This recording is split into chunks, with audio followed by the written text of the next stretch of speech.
ਤੇ ਗੱਲ ਕਰੀਏ ਪੰਜਾਬ ਦੇ ਵਿੱਚ ਟੋਲਾਂ ਦੀ।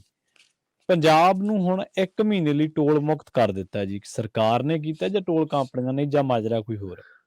ਨਹੀਂ, ਇਹ 15 ਤਰੀਕ ਤੋਂ ਕਿਸਾਨ ਮਜ਼ਦੂਰ ਜਥੇਬੰਦੀ ਜਿਹੜੀ ਪੰਨੂ ਪੰਧੇਰ ਵਾਲੀ ਆ ਅੰਮ੍ਰਿਤਸਰ, ਉਹਨੇ ਐਲਾਨ ਕੀਤਾ ਸੀਗਾ ਜਿਹੜੇ ਡੀਸੀ ਦਫ਼ਤਰਾਂ ਦੇ ਉਹਦੇ ਧਰਨੇ ਚੱਲਦੇ ਆ ਕਿ ਅਸੀਂ ਜੀ। ਉਹਨਾਂ ਨੂੰ ਹੁਣ 15 ਤਰੀਕ ਤੋਂ ਸ਼ਿਫਟ ਕਰ ਦਿਆਂਗੇ ਟੋਲਾਂ ਦੇ ਉੱਤੇ। ਤੇ ਕੱਲ ਰਾਤ ਤੋਂ ਸ਼ਿਫਟ ਹੋਣੇ ਸ਼ੁਰੂ ਹੋ ਗਏ ਸੀ। ਕੱਲ ਦਿਨ ਦੇ ਵਿੱਚ ਕਈ ਟੋਲਾਂ ਦੇ ਉੱਤੇ ਕਿਸਾਨ ਪਹੁੰਚਣੇ ਸ਼ੁਰੂ ਹੋ ਗਏ ਸੀ, ਇਸ ਕਿਸਾਨ ਮਜ਼ਦੂਰ ਸੰਗਠਨ ਨਾਲ ਸੰਬੰਧਿਤ ਨੁਮਾਇੰਦੇ। ਤੇ ਜੀ। ਇਹਨਾਂ ਨੇ ਹੁਣ ਐਲਾਨ ਕੀਤਾ ਕਿ ਫਿਲਹਾਲ ਅਸੀਂ 1 ਮਹੀਨੇ ਦੇ ਲਈ ਟੋਲ ਫ੍ਰੀ ਕਰਨ ਜਾ ਰਹੇ ਹਾਂ, ਹੂੰ। ਤੇ ਉਹ ਵੀ 10 ਜ਼ਿਲ੍ਹਿਆਂ 'ਚ। ਜੀ। ਪਹਿਲੇ ਪੜਾਅ 'ਚ ਕਹਿੰਦੇ 10 ਜ਼ਿਲ੍ਹਿਆਂ 'ਚ 18 ਟੋਲ ਬਣਦੇ ਆ। ਹੂੰ। ਪੰਜਾਬ ਦੇ ਵਿੱਚ 18 ਟੋਲ ਹੀ ਮੁਕਤ ਹੋਣਾ ਵੀ ਲੋਕਾਂ ਲਈ ਵੱਡੀ ਰਾਹਤ ਆ। ਹੂੰ। ਜੀ। ਤੇ ਇਸ ਦੇ ਨਾਲ ਮੈਨੂੰ ਲੱਗਦਾ ਕਿ ਜਿਹੜਾ ਰੋਸਾ ਪਨਪ ਰਿਹਾ ਸੀਗਾ ਕਿਸਾਨਾਂ ਪ੍ਰਤੀ ਕਿ ਹਾਂ ਬਾਈ ਇਹ ਥਾਂ ਥਾਂ ਧਰਨੇ ਲਾ ਲੈਂਦੇ ਆ, ਕੁਛ ਲਾਉਂਦੇ ਆ, ਉਹਦੇ ਨਾਲ ਥੋੜੇ ਜਿਹੇ ਲੋਕ ਫਿਰ ਮੈਨੂੰ ਲੱਗਦਾ ਸਕੂਨ ਮਹਿਸੂਸ ਕਰਨਗੇ, ਲੈ ਬਾਈ ਸਾਡੇ ਲਈ ਸਹੂਲਤ ਆ। ਪਰ ਹੂੰ। ਸਵਾਲ ਮੇਰਾ ਇਹ ਹੈ ਕਿ ਉਹ ਲੋਕਾਂ ਨੂੰ ਕਿਉਂ ਅਹਿਸਾਸ ਨਹੀਂ ਹੁੰਦਾ ਕਿ ਇਹ ਲੜਾਈ ਇਹੀ ਕਿਉਂ ਲੜਨ? ਜੀ, ਜੀ। ਪ੍ਰਵੀਨ ਜੀ, ਜਿਹੜੇ ਕਿਸਾਨ ਉੱਥੇ ਧਰਨਿਆਂ ਤੇ ਬੈਠਣਗੇ ਨਾ ਆ ਕੇ, ਹਾਂਜੀ। ਜਿਨ੍ਹਾਂ ਨੇ ਟੋਲ ਖਾਲੀ ਕਰਾਉਣੇ ਨੇ, ਹੂੰ। ਉਹਨਾਂ ਚੋਂ 90% ਦੇ ਕੋਲ ਮੋਟਰਸਾਈਕਲ ਹੁੰਦਾ, ਹੂੰ। ਜੀ, ਜੀ। ਜਿਹਦੇ ਪਰ ਪਹਿਲਾਂ ਹੀ ਟੋਲ ਨਹੀਂ ਲੱਗਦਾ। ਜੀ, ਸਹੀ ਹੈ। ਠੀਕ ਹੈ ਨਾ? ਤੇ ਉਹਨਾਂ ਚੋਂ ਅੱਧੇ ਤਾਂ ਇਹ ਹੁੰਦੇ ਨੇ ਜਿਨ੍ਹਾਂ ਨੇ ਵਿਚਾਰਿਆਂ ਨੇ ਬੱਸ 'ਚ ਜਾਣਾ ਹੁੰਦਾ, ਜਾਂ ਕਿਸੇ ਹੂੰ। ਨੂੰ ਪਿੰਡ ਵਾਲੇ ਨੂੰ ਕਹਿਣਾ ਹੀ ਹੁੰਦਾ ਕਿ ਬਾਈ ਸ਼ਹਿਰ ਤੱਕ ਚੱਲਿਆ, ਮੈਨੂੰ ਨਾਲ ਬਿਠਾ ਕੇ ਲੈ ਜੀ। ਜੀ, ਜੀ। ਉਹ ਲੋਕ ਟੋਲ ਫ੍ਰੀ ਕਰਾ ਰਹੇ ਨੇ। ਪਰ ਜਿਹੜੇ ਲੋਕ ਪੈਸਾ ਦੇ ਕੇ ਲੰਘਦੇ ਨੇ, ਉਹਨਾਂ ਦੀ ਜ਼ਮੀਰ ਕਦੋਂ ਜਾਗੂਗੀ? ਉਹ ਕਦੋਂ ਹਾਂ। ਆਵਾਜ਼ ਬੁਲੰਦ ਕਰਨਗੇ? ਉਹ ਲੋਕ ਕਦੋਂ ਹੂੰ। ਸਰਕਾਰ ਨੂੰ ਸਵਾਲ ਕਰਨਗੇ ਕਿਉਂ ਸਾਤੋਂ ਟੋਲ ਵਸੂਲੀ ਕੀਤੀ ਜਾ ਰਹੀ ਆ? ਜਿਨ੍ਹਾਂ ਨੇ ਨਿੱਤ ਹਾਂ, ਲੰਘਣਾ। ਬਿਲਕੁਲ। ਪਰ ਹਾਂਜੀ। ਪਿਛਲੇ ਦਿਨੀ ਟੋਲ ਦੇ ਉੱਤੇ ਆਪਣੇ ਕਾਰਡ ਦਿਖਾ ਕੇ, ਕਿਸਾਨੀ ਮੈਂਬਰਸ਼ਿਪ ਦਿਖਾ ਕੇ ਲੰਘਣ ਦਾ ਵੀ ਵਿਵਾਦ ਬਹੁਤ ਭਖਿਆ। ਹਾਂਜੀ। ਉਸ ਨੂੰ ਲੈ ਕੇ ਕਈ ਕਿਸਾਨ ਜਥੇਬੰਦੀਆਂ ਮੀਡੀਆ ਵਾਲਿਆਂ ਕੰਨੀ ਨੂੰ ਵੀ ਹੋ ਗਿਆ ਕਿ ਤੁਸੀਂ ਸਾਨੂੰ ਬਦਨਾਮ ਕਰਦੇ ਹੋ ਜੀ। ਅਸਲ 'ਚ ਹੂੰ। ਹੋਇਆ ਖੇਡ। ਜੀ। ਦਿੱਲੀ ਤੋਂ ਪਰਤਣ ਤੋਂ ਬਾਅਦ ਰਿਓੜੀਆਂ ਵਾਂਗ ਇਹਨਾਂ ਨੇ ਮੈਂਬਰਸ਼ਿਪ ਦੇ ਕਾਰਡ ਵੰਡੇ, ਵੰਡ ਤੇ ਜੀ, ਜੀ। ਤੇ ਕਈ ਵਾਰ ਜਿਹੜਾ ਮੁਖੀ ਇਹਨਾਂ ਦਾ ਪੰਜਾਬ ਦੀ ਕਮੇਟੀ ਦੇ ਮੁਖੀ ਲੀਡਰ ਨੇ, ਉਹਨਾਂ ਨੂੰ ਪਤਾ ਵੀ ਨਹੀਂ ਸੀ ਜ਼ਿਲ੍ਹੇ 'ਚ ਕਿਹਨੂੰ ਕਿਹਨੂੰ ਵੰਡਤੇ। ਹੂੰ, ਹੂੰ, ਹੂੰ, ਹੂੰ, ਹੁਣ ਕਈ ਥਾਂ ਤਾਂ ਇਹ ਵੀ ਰੌਲਾ ਪਿਆ ਕਿ ਪੈਸੇ ਲੈ ਕੇ ਵੀ ਵੰਡਤੇ, ਹੂੰ। ਕਿ ਠੀਕ ਹੈ ਲੰਘੀ ਜਾਓ। ਅਗਲਾ ਕਹਿੰਦਾ ਕਿ ਉੱਥੇ ਟੋਲ ਤੇ ਰੋਜ਼ 100 ਦੇਣ ਦੀ ਬਜਾਏ ਇਹਨਾਂ ਨੂੰ 500 ਰੁਪਇਆ ਫੰਡ ਦੇ ਦਿਓ। ਸੋ ਉਹ ਕਾਰਡ ਵੀ ਬਣੇ ਨੇ। ਸੋ ਜੀ, ਇਸ ਲਈ ਬਿਲਕੁਲ। ਹੁਣ ਮੈਨੂੰ ਪਤਾ ਲੱਗ ਰਿਹਾ ਕੁਝ ਟੋਲਾਂ ਤੇ ਉਹਨਾਂ ਕਾਰਡਾਂ ਨੂੰ ਮਾਨਤਾ ਬੰਦ ਕਰਤੀ।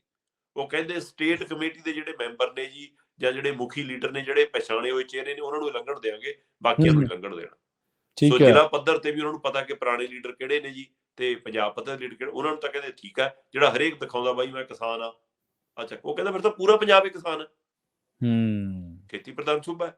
ਸੋ ਇਸ ਲਈ ਇੱਕ ਪਹਿਲੂ ਉਹ ਟਕਰਾਅ ਵਾਲਾ ਬਣ ਰਿਹਾ ਸੀ। ਸੋ ਉਸ ਟਕਰਾਅ ਦੇ ਵਿੱਚੋਂ ਮੈਨੂੰ ਲੱਗਦਾ ਹੁਣ ਆਹ ਰਾਹ ਜਿਹੜਾ ਪੰਨੂ ਪੰਧੇਰ ਉਹਨਾਂ ਨੇ ਚੁਣਿਆ, ਇਹ ਠੀਕ ਹੈ ਕਿ ਬਾਈ ਸਾਰਿਆਂ ਲਈ ਉਹ ਟੋਲ ਖੋਲ ਦਿਓ। ਜੀ, ਜੀ, ਜੀ। ਸੋ ਇਹਨਾਂ ਨੇ ਬੇਸ਼ੱਕ ਕਿਸਾਨੀ ਮੰਗਾਂ ਨੂੰ ਲੈ ਕੇ ਹੀ, ਮਜ਼ਦੂਰਾਂ ਨੂੰ ਲੈ ਕੇ ਹੀ ਉਹ ਮਸਲਾ ਖੜਾ ਕੀਤਾ, ਤੇ ਉਸ ਨੂੰ ਲੈ ਕੇ ਡੀਸੀ ਦਫ਼ਤਰ ਮੂਹਰੇ ਬੈਠੇ ਸੀ। ਪਰ ਡੀਸੀ ਦਫ਼ਤਰ ਸੁਣਦੇ ਕਿੱਥੇ ਨੇ? ਸਰਕਾਰ ਸੁਣਦੀ ਕਿੱਥੇ ਹੈ? ਅਫਸਰਾਂ ਕੋਲ ਟਾਈਮ ਕਿੱਥੇ ਹੈ? ਮੀਟਿੰਗਾਂ ਹੀ ਬਹੁਤ ਕਰਨੀਆਂ ਹੁੰਦੀਆਂ, ਵਜਨੇ ਬਹੁਤ, ਕੰਮੇ ਬਹੁਤ ਕਰਦੇ ਨੇ।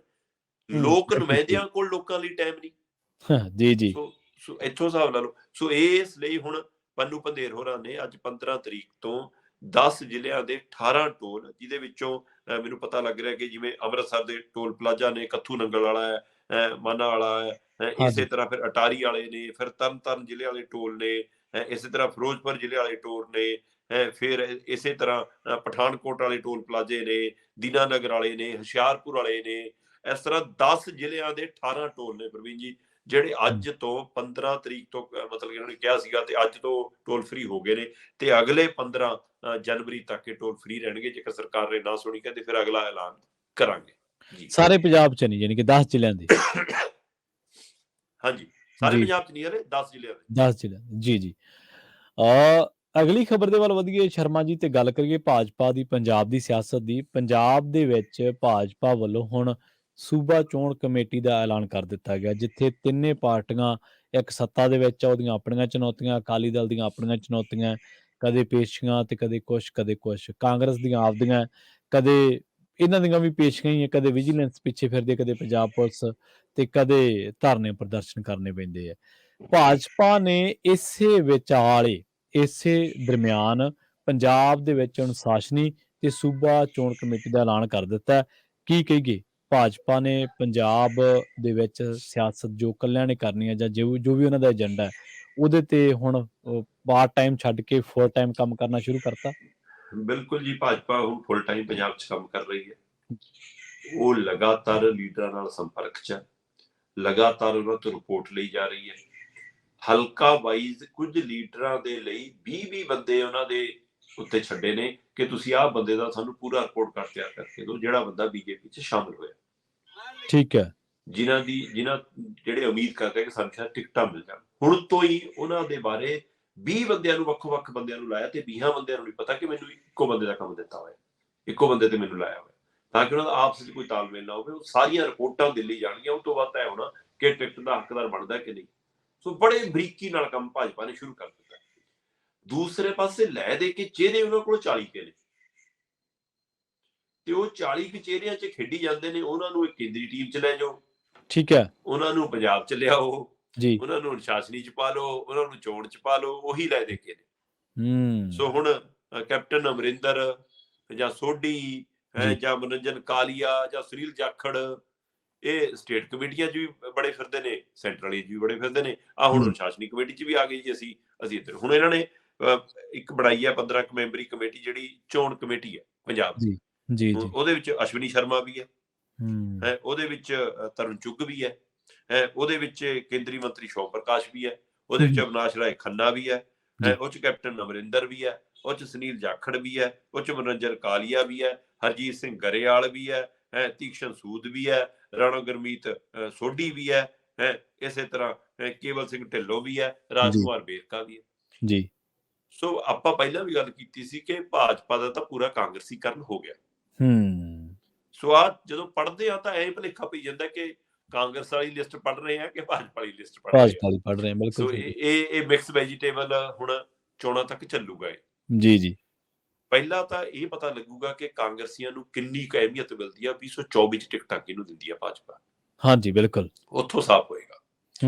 ਦੂਸਰਾ, ਫਿਰ 27 ਦੇ ਵਿੱਚ ਜੇ ਇਹਨਾਂ ਨੂੰ ਇਹਨਾਂ ਕਮੇਟੀਆਂ 'ਚ ਐਡਜਸਟ ਕਰਨਾ, ਫਿਰ ਹੋ ਸਕਦਾ ਟਿਕਟਾਂ ਬਿਲਕੁਲ ਨਵੇਂ ਚਿਹਰਿਆਂ ਨੂੰ ਮਿਲੇ ਜੀ, ਤੇ ਉਹਨਾਂ ਦੇ ਉੱਤੇ ਕੰਮ ਸ਼ੁਰੂ ਕਰ ਮੈਂ ਤਾਂ ਹੀ ਤੁਹਾਨੂੰ ਦੱਸਿਆ ਕਿ ਮੈਨੂੰ ਪਤਾ ਲੱਗ ਰਿਹਾ 18-20 ਚਿਹਰੇ ਮੈਨੂੰ ਪਤਾ ਲੱਗਿਆ ਕਿ ਉਹ ਨੇ ਜਿਹੜੇ ਬਿਲਕੁਲ ਸਾਫ਼ ਸੁਥਰੇ ਨੇ।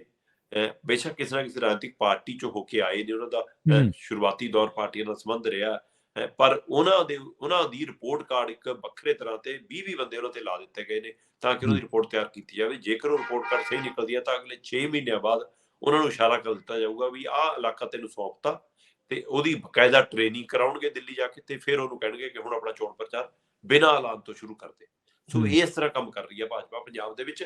ਇਸ ਲਈ ਬਾਕੀ ਰਾਜਨੀਤਿਕ ਪਾਰਟੀਆਂ ਜਿੱਥੇ ਆਪਣੀ ਖਿੱਚੋਤਾਣੀ 'ਚ ਰੱਸਾਕੱਸੀ 'ਚ ਉਲਝੀਆਂ ਨੇ, ਚਾਹੇ ਉਹ ਅੰਦਰ ਤੇ ਚਾਹੇ ਆਪਸ ਦੇ ਵਿੱਚ, ਉੱਥੇ ਭਾਜਪਾ ਅੰਦਰ ਖਾਤੇ ਗੁਪਤ ਤਰੀਕੇ ਨਾਲ ਪੂਰੀ ਤਿਆਰੀ ਨਾਲ ਕੰਮ ਕਰ ਰਹੀ ਹੈ।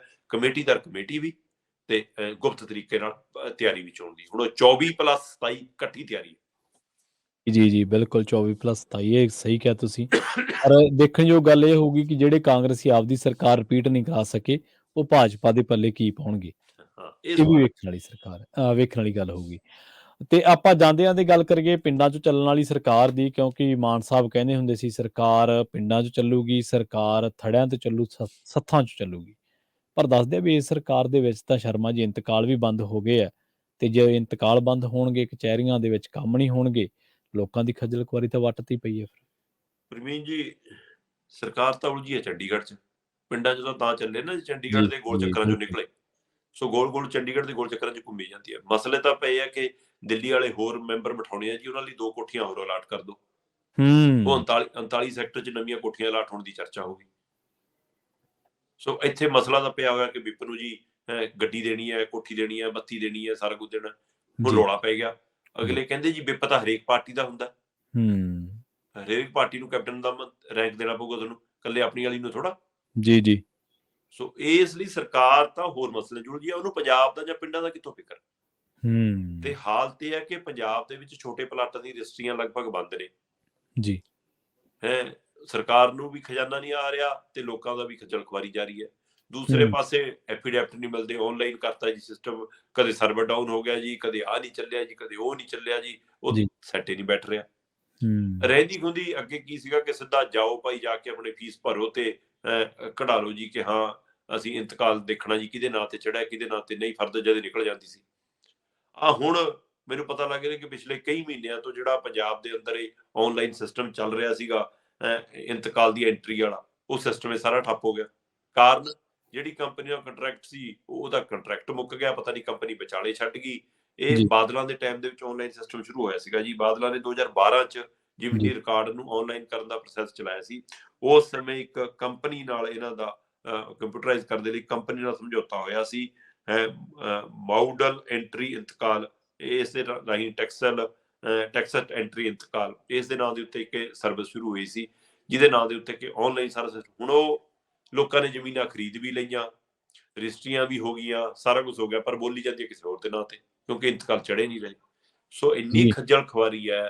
ਤੇ ਹੁਣ ਉਹ ਅਧਿਕਾਰੀਆਂ ਵੱਲੋਂ, ਪਟਵਾਰੀਆਂ ਵੱਲੋਂ ਅਜੇ ਵੀ ਹੱਥਾਂ ਨਾਲ ਕਈ ਥਾਵਾਂ ਤੇ ਕੰਮ ਕਰਕੇ ਸਾਰਿਆ ਜਾ ਰਿਹਾ, ਮੋਹਰਾਂ ਲਾ ਕੇ ਹੂੰ, ਦਸਤਖਤ ਕਰਕੇ ਦਿੱਤੀ ਜਾ ਰਹੀਆਂ ਨੇ ਕਿ ਕੋਈ ਨਾ ਬਾਈ, ਜਦੋਂ ਆਨਲਾਈਨ ਸਿਸਟਮ ਹੋ ਗਿਆ, ਅਗਲੇ ਨੂੰ ਹੁਣ ਲੱਗਦੇ ਨਹੀਂ ਕਿ ਬਾਈ ਆਨਲਾਈਨ ਤਾਂ ਚੜ ਜਾਵੇ ਤਾਂ ਹੀ ਮੰਨਿਆ ਜਾਊਗਾ, ਕੱਲ ਨੂੰ ਕੋਈ ਪੰਗਾ ਨਾ ਪੈ ਜਾਵੇ।